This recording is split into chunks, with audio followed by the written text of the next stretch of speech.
যদি আমি রাগের মাথায় বলে ফেলি তালাক তালাক তালাক, তারপর অনুতাপ করি, তখন স্ত্রীকে আরেকজনের সাথে বিয়ে দেওয়া হবে। মহিলারা তাদের প্রাক্তন স্বামীকে বিয়ে করতে চাইলে বাধা দিও না। তার মানে মানুষের মধ্যে ভুল ধারণা আছে, যাকে ডিভোর্স দেওয়া হয় তাকে আর বিয়ে করা যায় না। তারা বলে যে এখানে করতে হবে হালালা।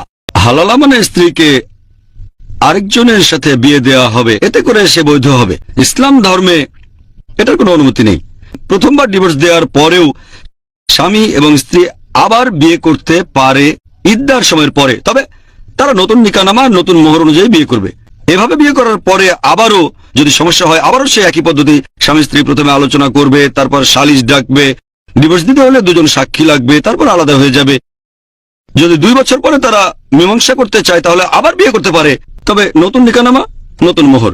আবার সমস্যা হলে আবার আলাদা হতে পারে, তবে এটাই হলো একেবারে শেষ সুযোগ। সূরা বাকারা 2 নম্বর অধ্যায় 229 নম্বর আয়াত বলছে এই তালাকের অনুমতি আছে 2 বার, তৃতীয়বারের পর আর হবে না। প্রথম 2 বার ডিভোর্সের পরে আবার বিয়ে দিতে পারেন, তবে তৃতীয়বার ডিভোর্স দিলে আর বিয়ে করা যাবে না, যদি না স্ত্রী আরেকজনকে বিয়ে করে সেটাকে আইনসিদ্ধ করে। এখানে মানুষজন নিয়ে এসেছে এই হালালা। যদি আমি রাগের মাথায় বলে ফেলি তালাক তালাক তালাক, তারপর অনুতাপ করি, তখন স্ত্রীকে আরেকজনের সাথে বিয়ে দেওয়া হবে।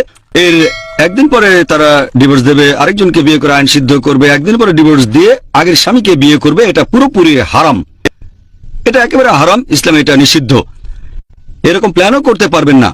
যেটা বলা হয়েছে, যদি স্বামী স্ত্রীর বিয়ে হয় তারপর ডিভোর্স দিল আবার বিয়ে করলো, এই বিয়ে করাটা ছেলে খেলা না।